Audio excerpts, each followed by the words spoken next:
प्यारे बुजुर्गों, माताओं, भाई और बहनों, हम सब चाहते हैं कि संदर्शन सिंह जी महाराज के हमें दर्शन हो। हम सब चाहते हैं कि उनकी प्रेजेंस हमें मिले। हम सब चाहते हैं वो हमारे अंग संग हो। हम चाहते हैं उनके प्यार की पुचकार फिर से हमारे ऊपर पड़े।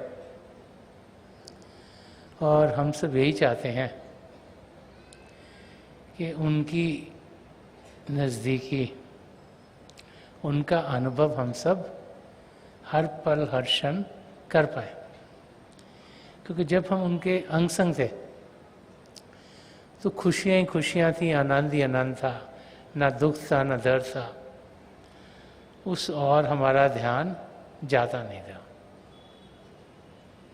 उन्होंने अपनी मधुर आवाज़ से हम सबके दिलों में घर किया हुआ था। उनके लफ्ज़ ऐसे होते थे जैसे कि एक पोट्री परोयो। उनके मुख से जो शब्द निकलते थे वो हमारी तकलीफ़ों के ऊपर एक बाम के माफक काम करते थे। और हर पल हर क्षण उनकी ओर से हमें खुशियाँ ही खुशियाँ मिलती रहती थी। वो यादगारें जो हम सबके अंदर हैं जिन्होंने उनके दर्शन किए। इसीलिए जब हमें दर्शन नहीं होते तो हमें बहुत तकलीफ़ होती है। सूरदास जी महाराज यहाँ फरमा रहे हैं कि अखियाँ हरि दर्शन की प्यासी, कि उन दर्शनों, उनकी आँखों से जो दर्शन, जो प्रेम की प्रभा हमारी तरफ आती थी, इन लविंग ग्लांसेस कहा जाता है, जो संदर्शन सिंह जी महाराज हमें देते थे, वो जब हमें नहीं मिलती तो प्यास हमारी बढ़ती चली जाती है और बढ़ती चली जाती है और बढ़ती चली जाती है। उनमें एक ऐसा आकर्षण था जो हमें उनकी ओर तेजी से खींचता रहता था।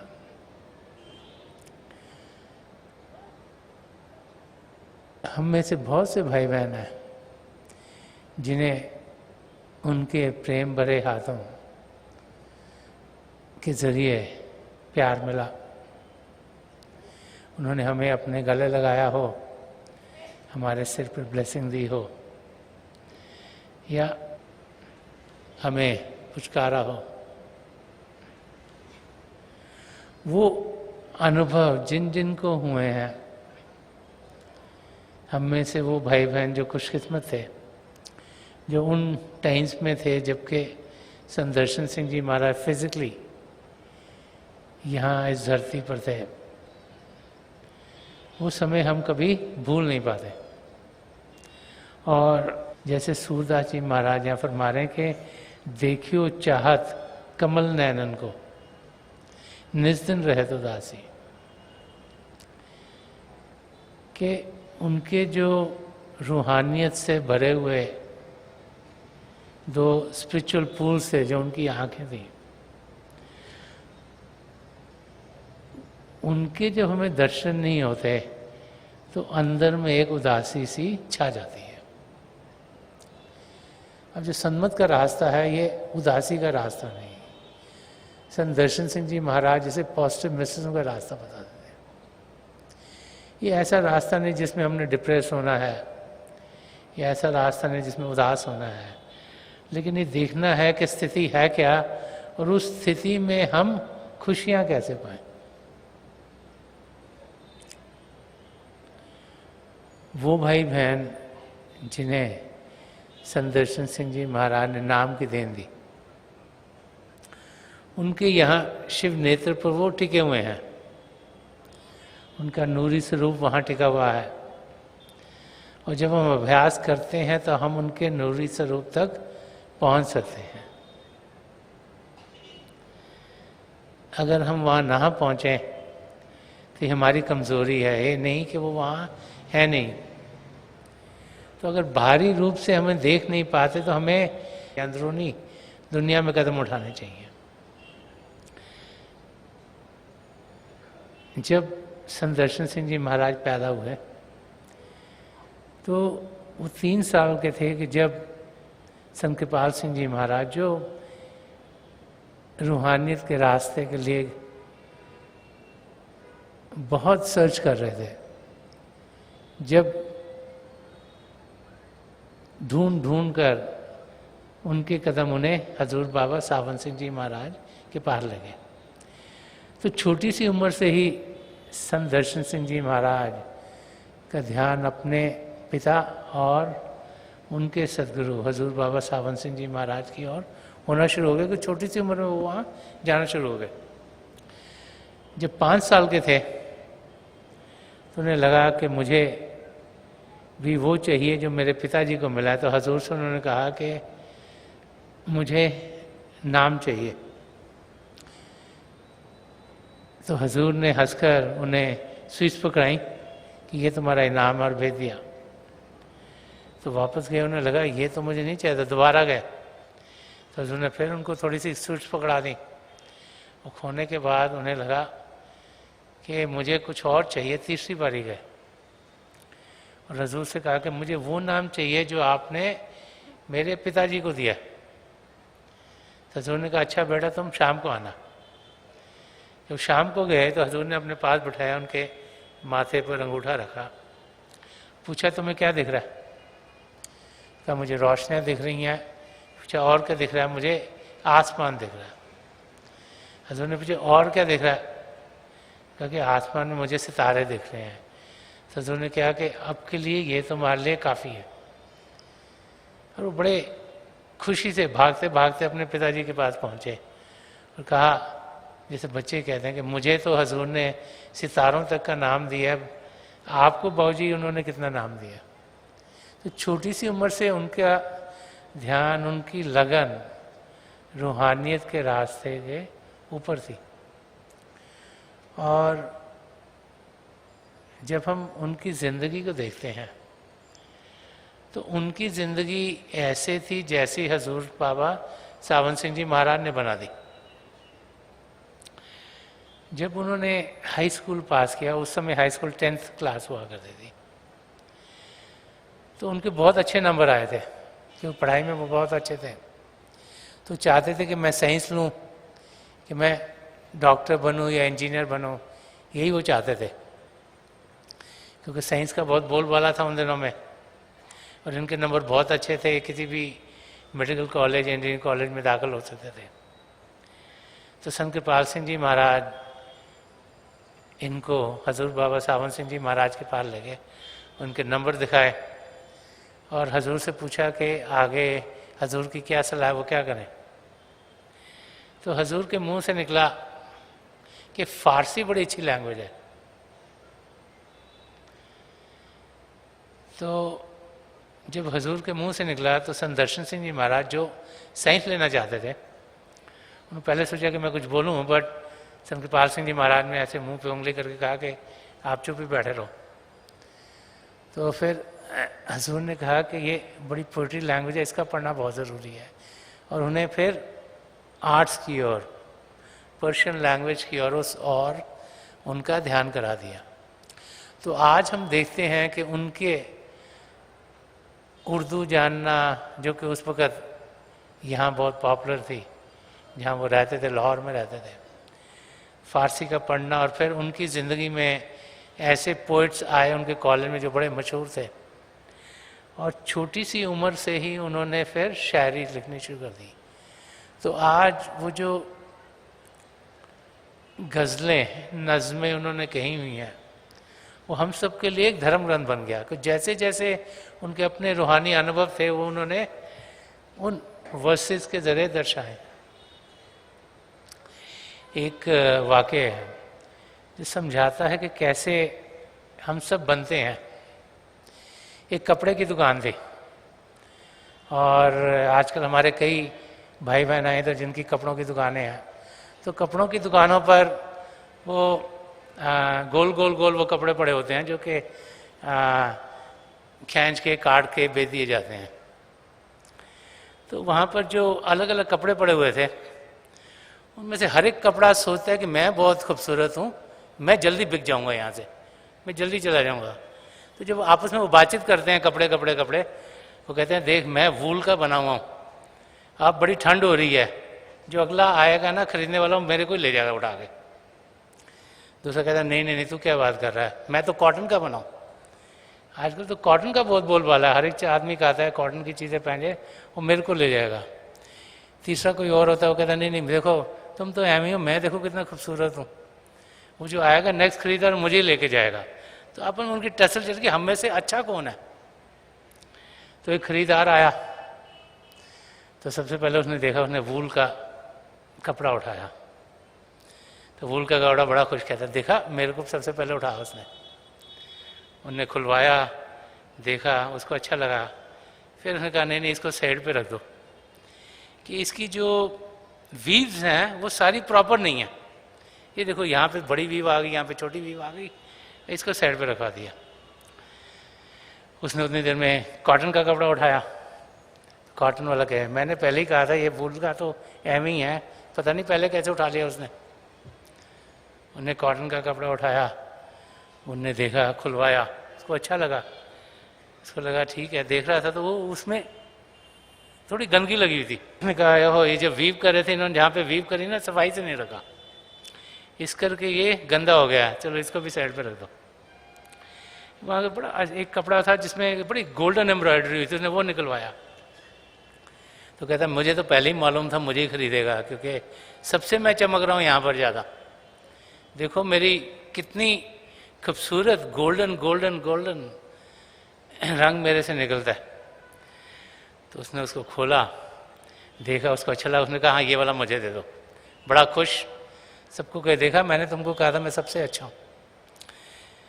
बड़ी ईगो में जा रहा था तो सब सोचने लगे ये तो बड़ा काम खराब है। उतनी देर में जो खरीद रहा था उसने कहा मैंने खरीदा इसलिए है कि जो इसको बनाने वाला है वो एक्सपर्ट है, क्योंकि देखो इसकी सारी वीज प्रॉपर आई हैं, इसमें ये जो काम हुआ है ये देखो कितनी अच्छाई से किया। तो जो इसको बनाने वाला है क्योंकि वो अच्छा था इस करके मैं इसको खरीद रहा हूँ। तो सबने उसको कहना शुरू करे तू तो एम ही है, तेरे बनाने वाला ही अच्छा था। तो हम लोग भी एम ही हैं, हमको बनाने वाले कौन है? संत दर्शन सिंह जी महाराज, संत कृपाल सिंह जी महाराज, हजूर बाबा सावन सिंह जी महाराज, इसीलिए हम अच्छे हो गए थोड़े से। अगर कोई और बना देता तो हमारी भी वीव कभी ऐसी होती कभी वैसी होती, कभी यहाँ पे गंदगी लगती कि वहाँ पे गंदगी लगती। लेकिन इन महापुरुषों ने जो हमें देन दी है, जो जानकारी दी कि हम सब एक ही हैं, जो शिक्षा दी कि लव ऑल, सबसे हम प्रेम करें, जो उन्होंने अपने एग्जाम्पल्स के ज़रिए दर्शाया कि हमारी ज़िंदगी कैसी होनी चाहिए, तो हम देखते हैं कि संत दर्शन सिंह जी महाराज की ज़िंदगी हजूर बाबा सावन सिंह जी महाराज ने अपनी दया मेहर से बदल दी, ताकि उनका ध्यान उस और जाए जिससे लाखों करोड़ों को फायदा हो। जो कुछ वो लिख गए हैं, जो कुछ वो कह गए हैं,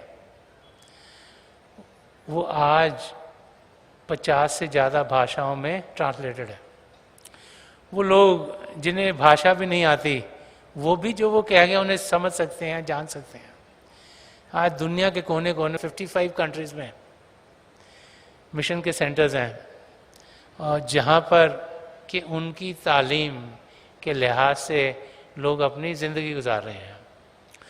वो चाहते थे कि हम सब एक शाकाहारी जीवन व्यतीत करें, तो ऐसे देशों में जहाँ कि हर मील में लोग मीट खाते हैं, वहाँ भी बहुत से जीवों का इन महापुरुषों की टीचिंग से उद्धार हो गया कि वो भी अब एक वेजिटेरियन वे ऑफ लाइफ, एक शाकाहारी जीवन व्यतीत करते हैं।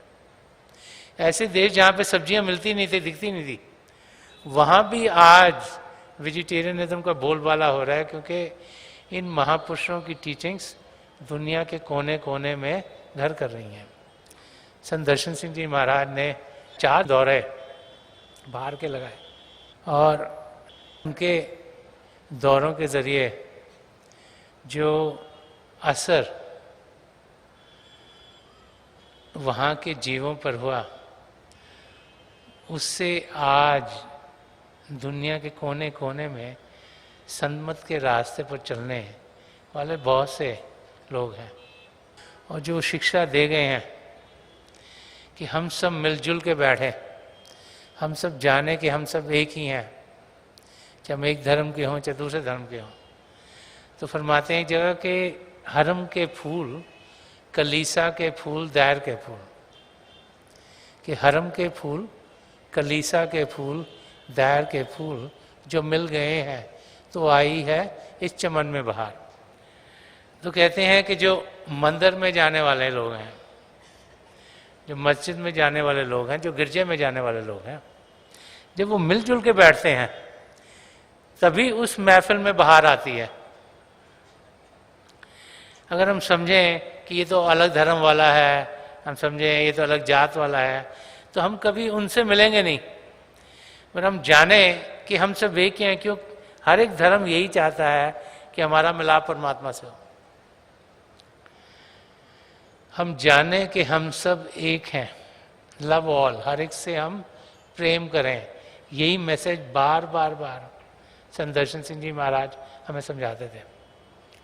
जब उनके अंग संग होते थे सत्संगों के ज़रिए, या जब मौके मिले उनके साथ छोटे ग्रुप्स में होने का, तो हर समय वो प्यार की और पीस की, शांति की बात करते थे। एक जगह उन्होंने फरमाया कि अमन की बात चले, प्यार का पैगाम चले। क्योंकि बातचीत करनी है तो आदमी शांति की करे। ज़्यादा लोग क्या करते हैं, इसकी टांग खींच लो, उसकी टांग खींच लो, ये खराबी कर रहा है, वो खराबी कर रहा है, वही बातें करते रहते हैं। तो उन्होंने रूल बनाया था कि अगर बातचीत करनी है तो प्रेम मोहब्बत की, शांति की करो, कि अमन की बात चले, कि शांति की बात चले, प्यार का पैगाम चले। कि किसी से मुलाकात करनी तो प्यार से भरपूर होनी चाहिए, ये नहीं लड़ाई झगड़े की हो मुलाकात। कि अमन की बात चले, प्यार का पैगाम चले। बात जब चल ही पड़ी, सुबह चले शाम चले। तो ये हर सुबह, हर शाम, हर पल, हर क्षण हमारा ध्यान इस और होना चाहिए। क्योंकि जब तक शरीर शांत नहीं होगा, मन शांत नहीं हो सकता। जब तक मन शांत नहीं होगा तब तक जो हमारी आत्मा है वो अंदर की दुनिया में उड़ान नहीं कर पाएगी। तो शांति हमारे अंदर होना बहुत ज़रूरी है। वो होगी तब जब हम प्रभु के प्रेम का अनुभव करेंगे। अब दुनिया में प्रभु को कहाँ पे देखें? तो जब एक दूसरे के अंदर प्रभु के रूप के दर्शन करते हैं तो फिर शांति शांति अर्थपूर्ण रहती है। कि बात जब चल ही पड़ी, सुबह चले शाम चले, छा गई वक्त के मैखाने पे सावन की घटा। हजूर बाबा सावन सिंह जी महाराज तो कहेंगे छा गई वक्त के मैखाने पे, कि हम लोग जो इस टाइम्स में जी रहे हैं, क्योंकि ये जो दुनिया है ये टाइम पर चलती है। आधा घंटा हो गया, 1 घंटा हो गया, 24 घंटे हो गए, 1 दिन हो गया, दूसरा दिन हो गया, हफ्ता हो गया, 1-2 हफ्ते हो गए, महीना हो गया, महीने हो गए, साल हो गए। तो टाइम पे चलता सब कुछ। कि छा गई वक्त के मैखाने पे, जो ये जो वक्त का मैखाना है उस पर छा कौन गया? छा गई वक्त के मैखाने पे सावन की घटा। कि हजूर बाबा सावन सिंह जी महाराज की दया मेरे सबके ऊपर होगी, टाइम्स के ऊपर। कि साकिया जाम चले, जाम चले, जाम चले। कि उनकी दया मेरे हर समय इतनी हो कि उनसे जो प्रेम का, जो अध्यात्म का जाम है वो हर समय चलता रहे, चलता रहे, चलता रहे। हम उनके प्यार की मस्ती में हर समय मस्त हैं। यही उनकी अपनी जिंदगी थी, यही वो हम सबके लिए चाहते थे। कि हर समय शांति हो, हर समय प्रेम हो, अपने सदगुरु की ओर हमें ध्यान हो, जो उनकी देन है, उनके छत्र छाया में हम जिए। हमारा ध्यान दुनिया से हटकर प्रभु की ओर लगे, और वो जो एटमॉस्फेयर है प्रेम का और शांति का, वो हर पर हर क्षण हमारे सामने। कि हम जो अंदर की दुनिया का अनुभव है, अब वो लोग जिनको नियर डेथ एक्सपीरियंसेस हुए हैं वो बताते हैं कि हम एकदम से जब शरीर से अलग हुए तो गुफा में से निकले, और वहाँ ऐसी जगह पर जहाँ बड़ी रोशनी थी, वहाँ रोशनी का फरिश्ता मिला। उसका जब हमें अनुभव हुआ तो ऐसा अनुभव हमें कभी भी नहीं हुआ था। इतना प्रेम, इतना प्रेम, इतना प्रेम हमने पाया कि हम वापस नहीं आना चाहते इस शरीर में। तो वही हम सब की हालत, एक सच्चा शिष्य अपने गुरु से वही प्रेम पाता है। संत दर्शन सिंह जी महाराज ने वही प्रेम और उससे कहीं ज़्यादा प्रेम हमें दिया, क्योंकि ये एक्सपीरियंस तो सिर्फ पिंड और अण्ड के थ्रेशोल्ड पर ही था। उनके प्रेम के जरिए तो हम पिंड से अण्ड में, अण्ड से ब्रह्मांड में उसको पार करते थे, पार ब्रह्म में और सचखंड तक पहुंच जाते थे। तो उनका प्रेम हर समय हमारे अंग संग था, और वही वो समझा गए हैं कि love has only a beginning, it has no end. कि इश्क की कोई नहीं है इंतहा, इश्क का आगाज ही आगाज है। कि जो प्रेम है वो शुरू होता है, फिर बढ़ता चला जाता है, बढ़ता चला बढ़ता है, वो कभी कम नहीं होता। वो कोई कमोडिटी नहीं है। जैसे आपके घर में चीनी का एक जार भरा हुआ है, आपका नेबर हाउस में उसको एक कटोरी आपने दे दी चीनी, तो आपकी एक कटोरी चीनी कम हो जाएगी। लेकिन प्रेम ऐसा है कि जब आप किसी को देते हो तो आपके अंदर और बढ़ता चला जाता है, और बढ़ता चला जाता है, और वो कभी भी कम होता नहीं। ये हमारी कमजोरी, हम सोचते हैं कि शायद प्रेम कम हो गया हो, लेकिन प्रेम कभी कम होता नहीं, वो बढ़ता चला जाता है, और बढ़ता चला जाता है, और बढ़ता चला जाता है। यही हम सब ने संत दर्शन सिंह जी महाराज की जिंदगी में देखा। वो हमसे बहुत प्रेम करते थे। वो चाहते थे कि हम अपनी मंजिल तक पहुँचें। वो चाहते थे जो जिंदगी का मकसद है, जो अपने आप को जानना है, पिता परमेश्वर को पाना है, वो हम सब के लिए पूरा हो। और उनके सत्संग, उनकी इंटरैक्शंस, उनकी जो किताबें लिखी उन्होंने, वो सब हमें उसी और खींचने के लिए की गई थी। हम लोग अगर उनकी टीचिंग्स को सही तरीके से अपनी ज़िंदगी में डालेंगे तो हम जानेंगे कि वो हमसे दूर नहीं। जब हम अभ्यास करेंगे, अंदर की दुनिया में जाएंगे, तो उनके नूरी स्वरूप को वहाँ पाएंगे, और वो हमें अंदर की दुनिया में और लेके जाएगा। हम जाने कि उनकी दया मेर से ही हमारा ध्यान दुनिया से हटकर प्रभु की ओर चला गया। तो एक मास्टर वीवर के माफक हैं। जो कपड़े बनाने वाला, उसको वीवर कहा जाता है, कि जिन्होंने हमारी जिंदगी को सही कर दिया। हम जाने कि जैसे वो कह गए हैं कि नफज नफज मुझे लाजिम है शुक्र का सजदा, कि मेरे दोस्त का एहसान है जिंदगी मेरी। वो कहते हर सांस में मैं अपना दोस्त, अपने सदगुरु हजूर बाबा सावन सिंह जी महाराज को कह रहे हैं कि हर सांस में मैं उनका शुक्रिया अदा करता हूँ कि नफस नफस मुझे लाजिम है शुक्र का सजदा, कि मेरे दोस्त का एहसान है ज़िंदगी मेरी। कि जो ज़िंदगी मिली है वो भी उन्हीं का एहसान है। पिता परमेश्वर खुश हुए तो 84 लाख जिया जून में जहाँ हमारी आत्मा भटक रही थी, हमें मानव चोला मिल गया। पिता परमेश्वर खुश हुए तो मानव चोला मिलने के बाद इस जिंदगी में हमारे कदम किसी पूर्ण महापुरुष की ओर बढ़े। फिर वो महापुरुष खुश हुए हम पर, तो उन्होंने नाम की देन दी। तो ये उनकी दया है कि हम जो भी आज हैं वो हैं। वो चाहते थे कि हम अपने कदम पिता परमेश्वर की ओर बढ़ाएं। वो चाहते थे कि हम 84 लाख जिया जून से छुटकारा पाएं। वो तब होगा जब जिंदगी में हम सद्गुणों को ढालेंगे और हम बाकायदगी से भजन अभ्यास करेंगे, ताकि इस शरीर से हम ऊपर उठ पाए। अंदर की दुनिया असली दुनिया है, जब तक वहाँ गए नहीं असलियत को हम पा नहीं सकेंगे। इसीलिए बार बार बार वो समझाते थे कि हम रोज़ाना बाकायदगी से अभ्यास करें। मेरी पिता परमेश्वर के चरण कमलों में जो पिछली सेंचुरी के महापुरुष हजूर बाबा सावन सिंह जी महाराज, परम संत कृपाल सिंह जी महाराज और दयालपुर संत दर्शन सिंह जी महाराज, इनके चरण कमलों में यही प्रार्थना है कि जो जो हम सब के लिए बेहतर हो हमारी ज़िंदगी में ढले, हमारा ध्यान इन महापुरुषों की ओर हो, ताकि हम अपनी मंजिल की ओर तेज़ी से बढ़ते चले जाएं।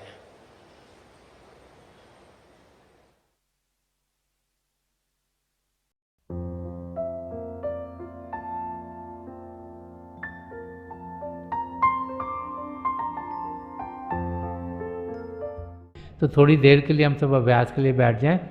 आप जहाँ भी बैठे हैं आराम से बैठिएगा, अपनी आंखें बंद कर लीजिएगा।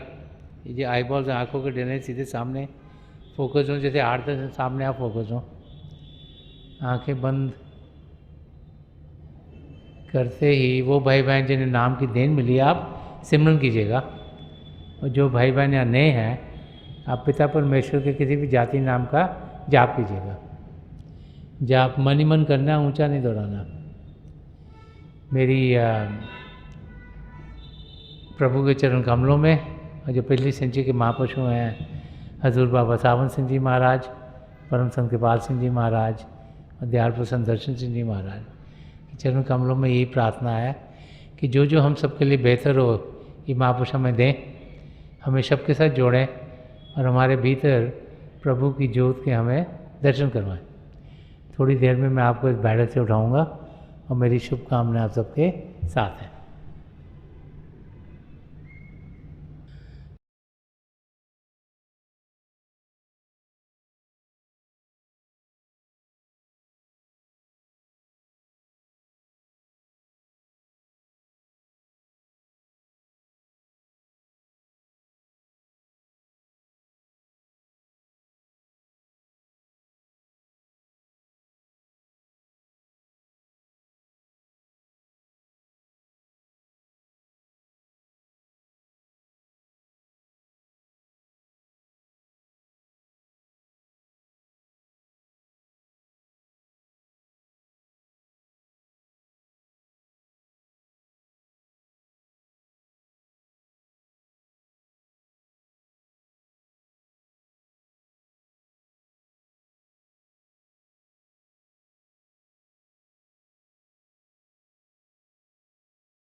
छोड़ दीजिए जी, प्लीज़ लीव ऑफ।